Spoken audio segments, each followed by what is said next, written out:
Welcome to the Education, Career, and Beyond podcast. We've combined life experience with young adult drive and ambition. Are you just starting to college plan? Did you finish your education and wonder, now what? Join us in this lively discussion about the topics you need to know to create the next stage of your life's dreams, careers, finances, education, and more. Brought to you by Voice for Heroes 501c3. Welcome to another great episode of the Education, Career, and Beyond podcast. This show just keeps getting better and better, more exciting. We're meeting more incredible young adults and professionals, and today is no different. I am proud, along with my co-hosts Ed Sanderson and Capri Suarez, to introduce Sophie Andersen with us. I've had the privilege of meeting Sophie throughout the past year and her incredible leadership skills with Rotary and Rotaract, but she's also going to be an incoming freshman at Georgia Institute of Technology, and we have a lot to discuss with that. She is a mover and a shaker, and we've got some things we're to go through. So welcome Ed, Capri, and Sophie. Hello, hello. Hi. So Sophie, Oh, go ahead. Sorry, you guys are interested in her well-being. You guys can handle that. okay, let's start over. Sophie, how are you today? We heard this is your first podcast. I hope you're not too nervous. No, I'm very excited. I've done a few interviews, but never a podcast, so I'm quite excited to be here. Awesome. Well, we're lucky to have you. We'll let Ed ask his first question now, I'm sure. We like to make fun of him here. Yeah, so I'm going to try to make it. So much. I got an 8-part question for you, Sophie. Oh, so let me just start with. I forgot my bullet points at home, but I'll try and remember them. I'm going to try to make it really simple. In some of the information that Amy provided for us, there was a statement in there, kind of like in your bio, that said that you come from an environment, a home that stressed STEM and volunteering, outreaching to the community. Can you tell me a little bit about that aspect of your life? And obviously it's had a significant impact. How did that come to be? Yes, so both of my parents are fantastic. I feel so lucky to be in this family. Aww. My dad... I never hear anybody say that. I know. That I'm calling my kids. No, it's fantastic. But my dad, from a very young age, was working in manufacturing and continued pursuing robotics, STEM, and currently works for a research company where he's doing like manufacturing analysis. And when I was growing up, he would constantly like sit me down. He's like, okay, let's work through some math problems. I'm like, really, Dad? Okay, that sounds right.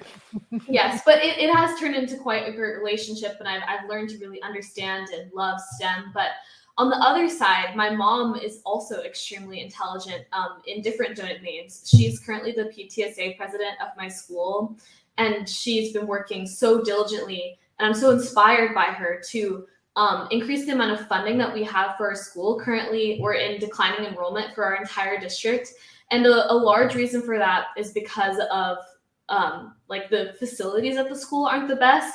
So she's been a strong advocate, and that throughout my whole life has inspired me to pursue both STEM as well as giving back to my community, because I know how important that is. Wow, go mom. Awesome. Yeah, I'm very proud. That's incredible. Amy has told us that you guys know each other and met through the Rotary Club. I'm assuming that you have a really large, or you spend a lot of your time there helping and serving others. Are you involved in any other volunteering activities? Wow, I got really tripped up on that one. It's okay. Sometimes words don't really come to me either, but I love to volunteer. Besides Interact, which is how I'm mostly involved in Rotary. Can you explain real quick what Interact is for those that aren't familiar with Rotary International and all that's about? Yes, so Rotary International is the largest international service organization, or at least one of them. And they do a lot of humanitarian work, but they also sponsor community clubs where they're doing work within the community to support hunger, women and children. They have a lot of different areas of focus. And Interact is the high school division of Rotary. So we have clubs at the school, and they're sponsored by local Rotary clubs. And I've been a part of Interact since middle school because my grandfather was a Rotarian, and he so kindly encouraged me to get involved. So I have to say, I just have to do a quick interjection that the Interact in Orange County, California, this group that Sophie's a part of, are outstanding. I am so blown away by these young adults. It's not even funny. Like, they are just wow, and they have my heart. That's it. Thank you. It really is like I wouldn't trade the people who I work with for anything. So. Oh, But- me either. How sweet is that? That's Sorry, right. please continue, Sophie. So if Capri had asked, besides Rotary, are you involved in other outreaches as well? Yes. No worries. I one of my favorite things that I've done for the past 2-ish years is I volunteer at Mission Viejo Mission Hospital, which is our local hospital. I started serving in the maternity ward, where I would help new mothers with just simple things like handing them water, helping them leave the hospital, sometimes like cleaning out paperwork. Like I wasn't working miracles there. I wasn't giving birth to children or helping that process in any way, but it started small. And then this summer, so about a year ago, I took a bigger role in Mission Hospital and joined the board, where I helped pioneer like a helmet distribution process. So the process had already existed, but I brought it into like a more consistent form through the gift shop. So I think since the start of January of this year, we've distributed over like 260 helmets to young kids for free. So that's been fantastic. Oh my gosh. Incredible. Thank you. And she's still in high school, everyone. I just want, as you're hearing the words coming out of her mouth, I want everybody to realize that she's still in high school for another couple weeks. Yeah, almost. It's just a few days, actually. Are you excited to graduate? Yes, I'll be speaking at graduation. So I'm excited to be there and to speak and to be with all my friends. So it's kind of crazy. It's very impressive. Congratulations. Thank How you. the heck do you have time for friends with everything you got going on? Luckily, the friends are built into what I do. So Nice. that's the way to do it. I want to know how you built in the academia. I don't know. It's just always been a part of who I am. I love learning. I love more than just like memorizing concepts or getting a good grade. I really love understanding what we're learning and how questioning it. That's just been a part of what my parents have stressed to me. And I'm so excited to pursue higher academics, potentially beyond a bachelor's degree as well. Wow. So you're going to Georgia Tech in the fall, right? Congratulations. Yes. Thank you. Do you know what you want to do there or what you're majoring in and maybe a possible career? Because I'm sure you have many, many bright ideas. Thank you. Well, I'm very open to change, and I know that life will fly at me and I'll hopefully react. I am currently planning on majoring in biomedical engineering with minors potentially in public policy or political science. I'm considering like going down like an MD PhD route in bioengineering where I'd be able to work with developing in vitro fertilization, new techniques. Currently, it's like extraordinarily expensive to do in vitro fertilization in the US. And the systems haven't been updated in so long. So there's much need for that. Wow. Well, I've just fired myself, just so you all know. Like, everything I thought that I was excited what I've done in the last 50 years just went out. You're 18, right? Did I hear that right? Because I'm 18. Or you don't act like an 18-year-old. Oh, I think I came out a bit early, but who knows? Ed, we're giving you the floor now because I'm speechless. Yeah, I'm a little speechless too, but I wanted to Didn't I back tell up you? to the activities around Engage. So, Yes. this program that you put together, it sounds like it's a bit of a grassroots type of approach. Can you talk about the motivation behind that and what ambition do you have for that program beyond your days in high school? So the program started during COVID. It was the end of my sophomore year. I had already been super involved in Interact and some other forms of service. And my friends were starting to come to me and they were like, Sophie, like, how do you get involved in service? I'm interested in environmental science or something like that. And I don't want to just take classes. I want to do something in my community, but I don't know where to go. Help, please. So I figured I have a lot of connections to the community. why not bring those people together and create a space where students can connect with those organizations face to face and learn about their opportunities, sign up to volunteer. It started incredibly small. It started with, I had like massive dreams for making this like a county-wide thing the first time we did it. But we run in-person fairs where these organizations come to the school initially and meet with the kids. And the first fair had 2 organizations.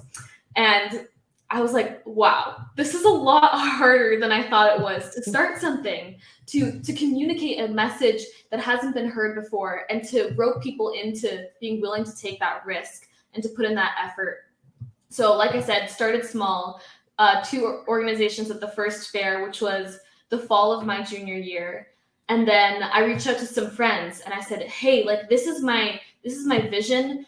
I think beyond just connecting students with opportunities, I think there are extreme value in a program like Engage. For example, kids whose parents don't have connections to business, who otherwise wouldn't get these opportunities, or not volunteering to get the hours, but volunteering in something that they're extremely passionate in and learning how to develop that passion, learning soft skills.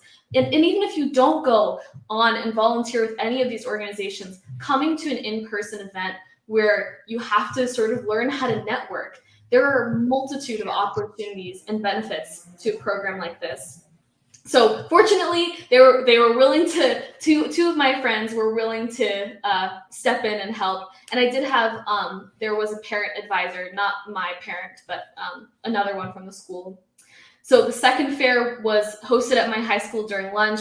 We had 5 organizations. So I like to tell people we more than doubled. Right? It's true.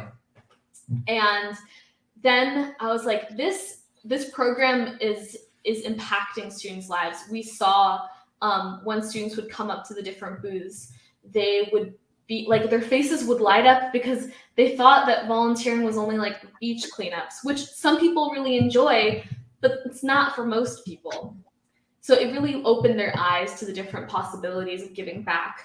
And then this year, we have worked incredibly hard to make Engage a district-wide organization. Wow. So yeah, it's been a lot of work, but fantastic. So this year we've hosted 2 fairs in partnership with a local city where we've had over 25 community organizations and a total of 150 student attendees, elementary to high school, from all different grades and all different schools.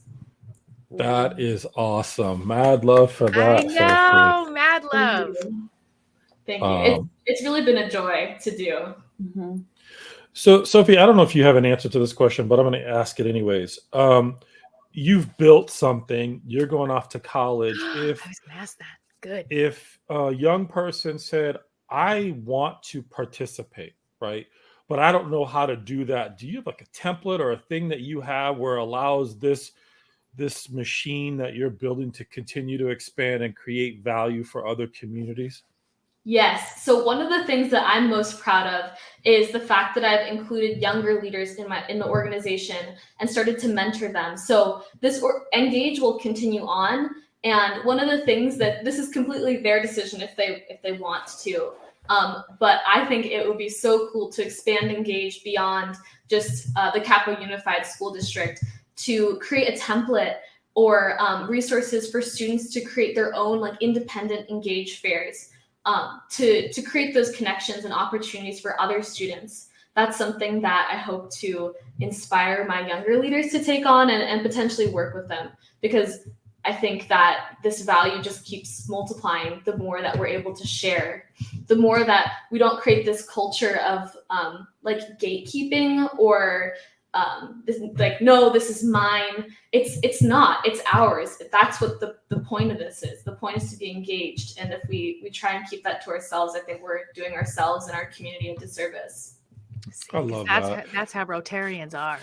Test and match that 4-way test. And Sophie embodies it. I got to tell you something. This has been on my plate for a few years. I just didn't know what to do with it, how to get it moving. because there's a lot of moving pieces to make that happen, right? So you have to Mhm. have engagement from the community. You have Yes. to have connections. You have to have a school that's interested and willing to bring that together. Mhm. I love the fact that you said, "Hey, it was hard work," because these types of things are hard work. But I got to tell you, I haven't run this by my co-host yet, but I would love to have a connection on our website for this, because Yes. I think there are young people who want to do something. Yes. They're not really sure what or how to do it. And I think you've got a foundation here that I think could really take off, and getting other schools involved, other districts involved, other counties involved. I think it has a lot of potential. So I don't know what we can do to help, but I like this idea a lot. And I've kind of wrestled with how to do it. And Sophie, sounds like you cracked the code. So well done. Well done. Thank you. Yes, and I realized I didn't answer that part of your question. We do have a website and an Instagram account. We're currently working on like updating our handles and our domain, because it says Dana Hills Engage, but we've expanded far beyond that, and we've kind of outgrown that just Dana Hills, which is my high school. Yeah. So I could point people to danahillsengage.com, as well as our Instagram account at DHHS_engage. I'd be happy to provide that information to you, because honestly, if you could help spread this, that would make me incredibly happy. And we will put those links in the show notes where everybody will be able to find those wherever you are listening or watching this now or in the future. We'll make sure that those links are there as well. And yes, we can absolutely add those to the Voice for Heroes nonprofit site, so that that's also there as a secondary resource, so we can help promote what amazing things that you have built and are doing. Thank you. Yeah. Sophie, you sound kind of perfect. What's wrong with you? There's got to be something that you don't do well. Can you share? Like, are you a with us? messy eater? Is your bedroom a mess? Like, what is it? The bedroom one was the bedroom one is I was better. I love to cook, but I can't clean up. Okay. My bedroom is awful. I'm currently working just on like my personal life and in creating more balance. I've played sports for my entire life, but I've recently stopped because I decided I don't want to swim anymore. I may play water polo in college, but it won't be that serious. But I'm trying to find time within my life to exercise for fun, to be with friends outside of work, to just be mindful and enjoy life a little bit more. So, boy, isn't that an ongoing, lifelong set of goals Yes. right there? We all have these conversations with ourselves at all these different stages. Yeah, and every single time I think I figure it out, I realize that I don't. So I haven't. Yeah. Do you want to share with some of our younger listeners, maybe a lot of our audiences in high school, what kind of you've done to have good time management skills and kind of try and keep that balance, even if it doesn't work for you anymore, what might have worked in the past? Because that's really important. And I'm sure you're very busy. So how do you do it? I think one thing is just when you have things that fill your day, you make the time to do them. I find when I take breaks or I have less work, tasks take so much longer, even when they didn't before. So that's just one thing. Another thing is I like to create a task list. So I have a Google spreadsheet where I have a task name. I have notes on the task when it's due for me, and a mark if I completed it. Sometimes those are like one-off tasks, but I also have another tab for things that I like to do daily, like reading or finishing homework. So that has helped visualizing things and writing them down. I cannot tell you how many times I've been so stressed out because I have all of these things that I feel like I have to do, and they're just like swirling around in my mind. And I'm like, if I just write it down, like then it at least won't be up there and clouding everything else, all my other thoughts.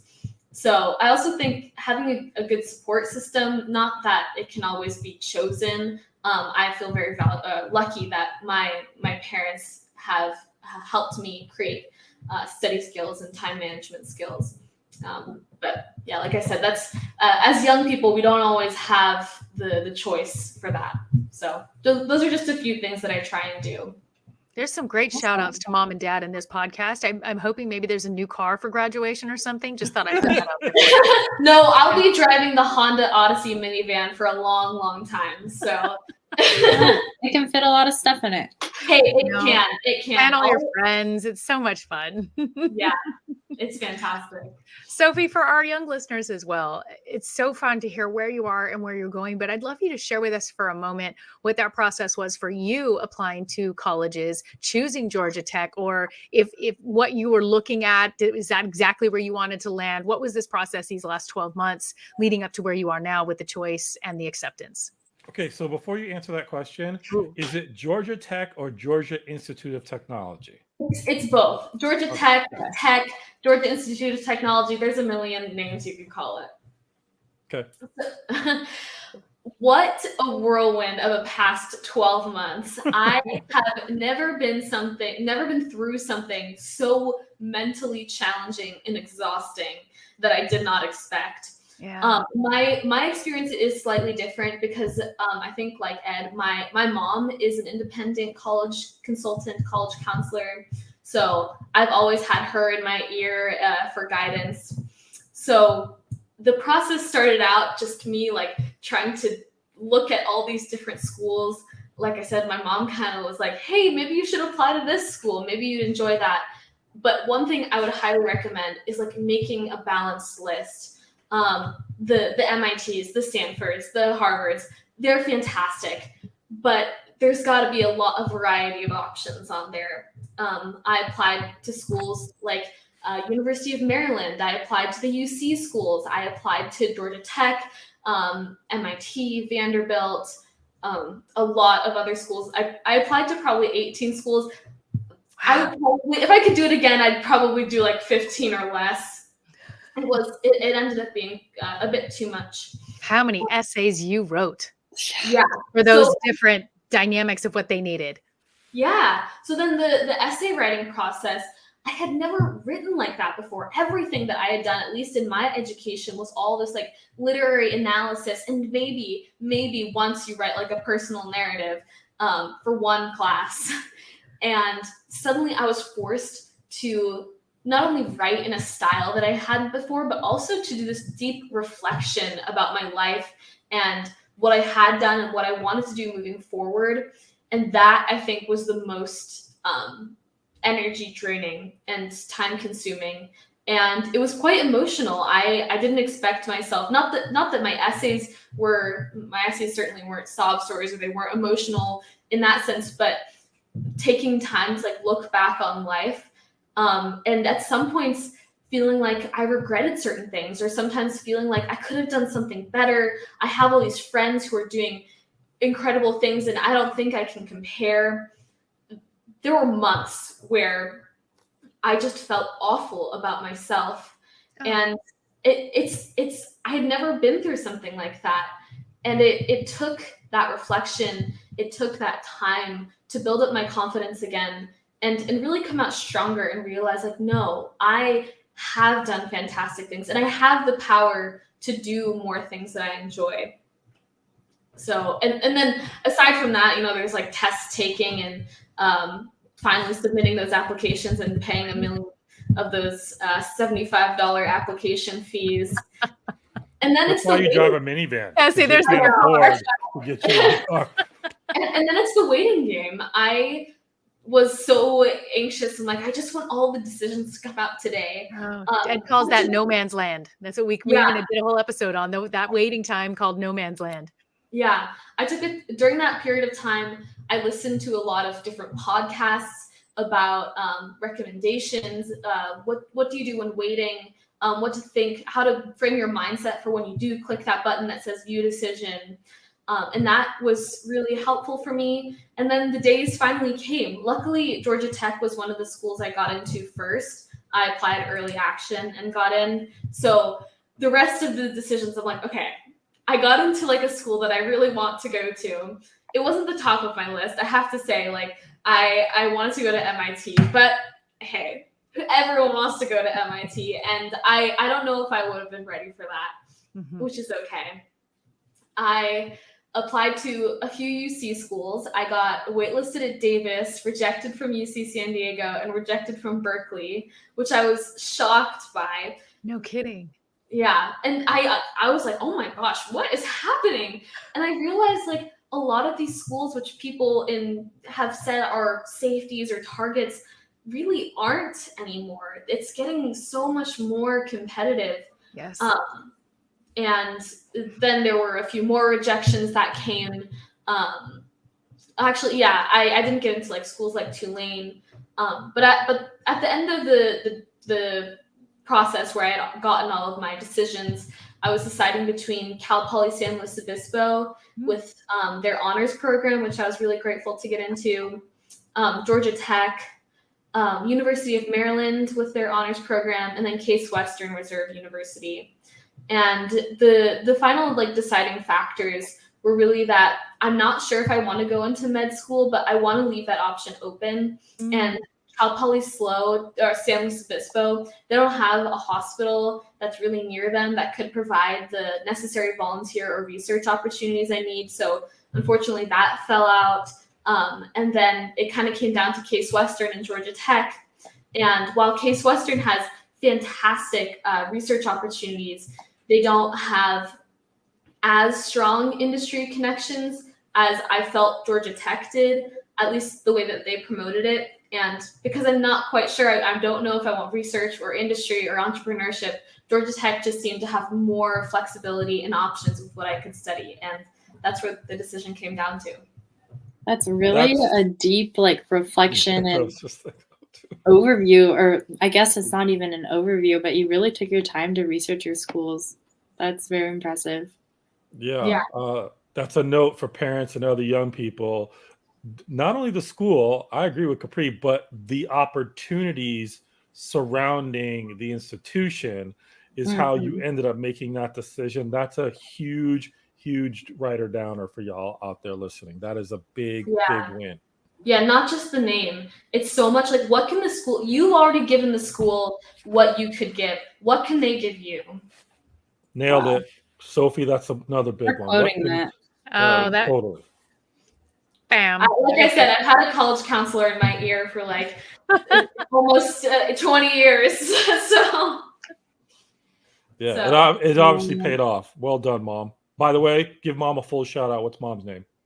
Katie Andersen. She runs a company called College Fit Orange County, if anyone's looking. So nice. Way to go, Katie. Thank you. But if we're going to give Mom a shout out, let's give Dad a shout out for all his STEM stuff. What's your dad's name? Yeah. His name is Niels Andersen. He's in Norway right now doing some business. So wow. By the way, we didn't even ask because I probably didn't care at the time. But what about your family? You have brothers and sisters. What's the extended family look like? Yeah, so I have one older brother. He's actually home right now. He goes to a university called SUNY Maritime, so State University of New York Maritime College. Do you know it, Capri? Yeah, I think there's a guy from my school who went there. Wow. Oh, yeah.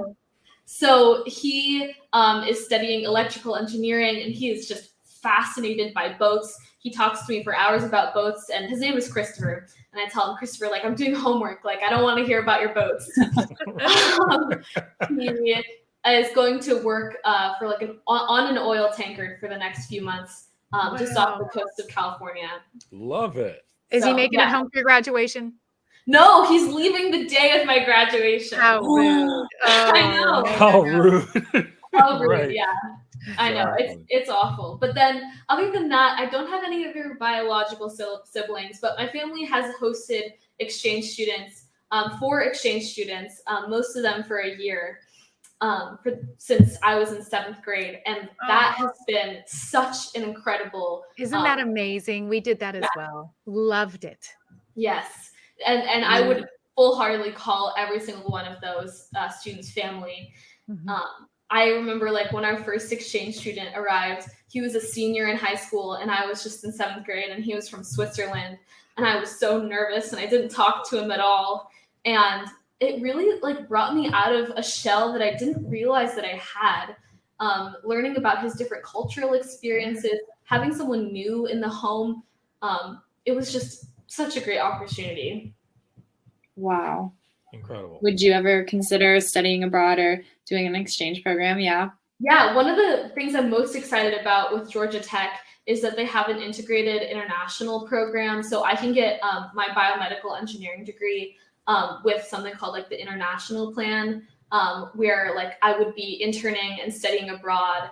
So, and I would have like full fluency, like and competence in another language. I don't know if I will pursue that. That's like a really hefty form of study abroad that they have. But entering in my freshman year, a lot of colleges have these like living learning community sort of things right now where you choose to be with a group of students who have a similar interest. So I've just decided to be a part of a global leadership living learning community where we'll be discussing UN Sustainable Development Goals and exploring the different cultures in Atlanta. So I'm super excited for that. Impressive. I'm impressed. Now, my question, Sophie, with all the research you've done and what the college is going to be able to do for you in this transition and making sure that Engage stays going and thriving, have you already identified your Rotarian family in Georgia and what you plan on continuing as a Rotarian in this transition? Ooh, that's a really good question. My grandpa sent me a link to the Rotaract Club in Atlanta. I haven't gone on their website yet, but I think that there is one either at Georgia Tech or just Atlanta as a whole. I am considering continuing my Rotary experience and continuing service. I have recently applied to be on the Youth Advisory Council for Rotary International. I have no clue if I'll get it. But one of the You're things, just going to believe it's happening. It's done. Yeah, I hope so. I should find out somewhat soon. But one of the things that I'm most interested in continuing during this process, or if I continue on the Youth Advisory Council, is helping fellow Interact students across the world set up their own district Interact councils, which is what I've been doing within my Rotary district. So I've created it's not ready yet, but a website and a guide for students. So that's my passion, little passion project that I hope turns into something. That's amazing. Incredible. Thank you. Sounds like you're working hard. Well, we're hardly working. No, I've been taking some We host breaks. this little show over here. No? I think podcasts are so cool. One of my favorite things to do to relax, or while I go on a little walk, is to listen to a podcast called No Stupid Questions with Angela Duckworth, who's a psychologist, and Stephen Dubner, who's an economist. So yeah, podcasts change lives, I have to tell you. So I love it. Well, make sure you subscribe, like, and follow this one so you don't miss an episode of the Education Career and Beyond. Look at Amy sliding right in there for that one. Well done. Very well done.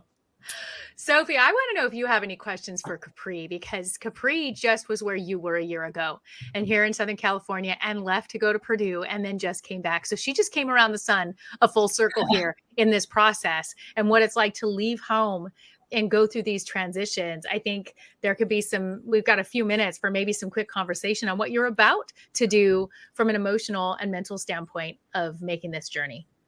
Yes. So first, what do you study? And then second, advice, just any advice. I'm willing to take it. Awesome.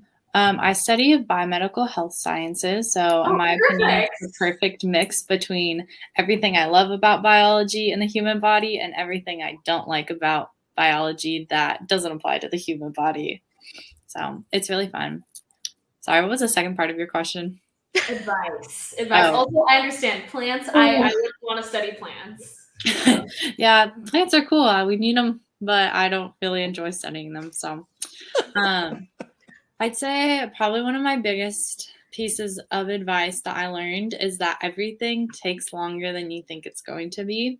And so you got to give yourself that grace to just settle in. I was like, oh yeah, 2 months. I think that'll be plenty of time. I'm not expecting to be settled in by the first 2 weeks. No, 2 months will be fine.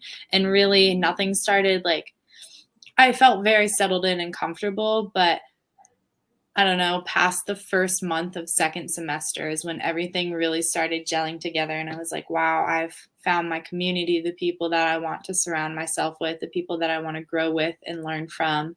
And that was just a really long time. I don't know, 5 or 6 months when I thought it was going to take 2. So that's definitely a really big piece. And I think my other piece of advice is don't be afraid to miss things, because for so long I was like, oh, like I don't miss anything. I don't miss anything. And then when I went home over Christmas, I was like, wow, like I actually did miss so much. And maybe by kind of suppressing those feelings, I actually did miss out on being able to connect with people, even though it would be from afar. So just being consciously aware that, like, even though there's distance between you and the people that you used to see every single day, you can still miss them and connect with them without taking away from your college experience. Wow, I got to pull up my notebook and like write this. This is, those are things I've certainly been thinking about. And thank you for vocalizing that, because I didn't quite have the words for that yet. Do you have any advice on like making friends? It sounds so silly, but I feel like it's a big deal. so important. No, it honestly, this one's really tough, because in the first bit, everyone is just so eager to make friends that you will meet every single person, and every single person you talk to will be like, oh my gosh, like, what's your snap? Oh my gosh, like, we should do this. Oh my goodness, like, let's go do this after this class ends. And while that's great and it's so fun and you feel so welcome getting to know everyone, a lot of those relationships unfortunately don't necessarily last, because you meet 100, 200 people in your first week and a half there. And there's no way for every single one of those relationships to be sustainable. So totally great to meet people, but just because you're meeting people doesn't necessarily mean, oh, I found my friends yet. It takes a little bit more effort. So just keep being consistent and pushing through, and I guess persevering. It's kind of boring advice, but hey, sometimes that's the best advice, right? So thank you. Of course. No, it's so exciting. I can't believe that. It goes, time flies, and it's different than high school, I think, because everything is broken up into weeks or like minutes, and you're like, oh my gosh, no way, that was 2 months ago. I thought that was last week. And then here you are a year later, and you're like, whoa. Where did everything go? How'd that happen? I'm so glad I'm not on the quarter system, because that sounds so fast. It is. So, I think it's pretty fast. I've been on trimesters my whole life before I got to college, and I was like, whoa, semesters are so slow. But then I'm like, no, they're not slow. I'm grateful that this is what I ended up choosing. Wow. Thank you. That's fantastic. Of course. I'm so glad the two of you got to connect like this. What a great way for both of you to meet. I think it's just been so encouraging, Sophie, to hear all that you've already done, and for us watching and knowing what you're about to step into and do, and our love for Capri of knowing and watching her go through this as we've been discussing this on this show, even for the last 18 months. Capri started hosting the show when she was still in high school, and so we've watched this journey with her as well. And to have this conversation here with you is really, really awesome. Ed, do you have any last questions for Sophie? I do. One, Sophie. Two questions. If we ever need a guest host, would you ever be interested in helping us host this? Yes, absolutely. I love talking with people. Okay, love it. Because Capri has got quite a few summer activities that she may be out of pocket, and we would love to have you. Sounds great. Yeah, I know. I got some exciting summer plans too, so we'll figure it out. Okay. Awesome.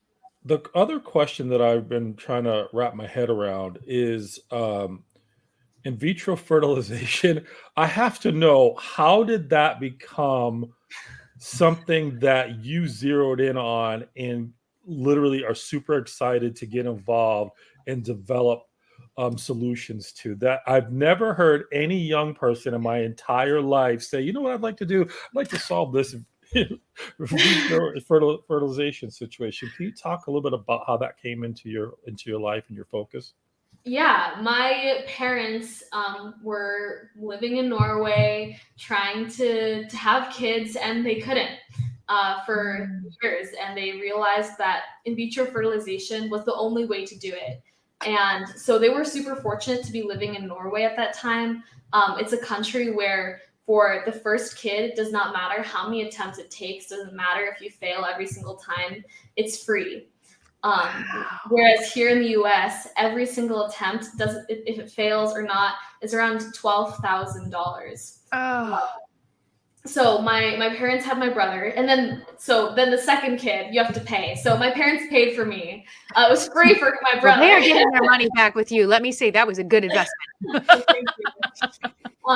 And my parents, I'm so grateful. They've always been so open about the fact that like fertilization in children didn't happen naturally for them.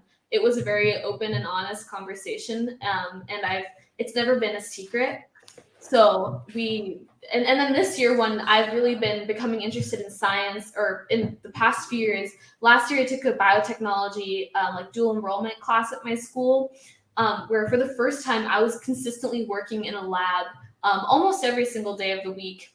And so then not only did I understand that in vitro fertilization was this thing that gave me life, but now I was in the lab and I was like, I can really see myself doing this. I enjoy the lab environment. And why wouldn't I want to give back and improve something that made me, that is so important? And so then I started doing research on what are current issues in IVF. So other than cost, which is one of the reasons I'm interested in pursuing like international not development, but being in an international environment, but then also policy. Where was I going with this? Sometimes I lose my train of thought. I started doing research on what were the different problems. And I mean, storage of eggs, they have to be frozen, and that costs a lot of money. Also, equity and access is not fantastic. And then also the methods of doing it. Currently, you have to take multiple rounds of shots, and it's I mean, painful. And there are certainly other ways that it could happen. So I was like, if something can be improved, I want to do it. Why not? Sophie, you are a blessing to the world, and you have been an amazing blessing to us here today. Thank you. Thank you. It's been so wonderful to talk with all of you. I could talk about this stuff for hours. You might have the chance. We'll have you back.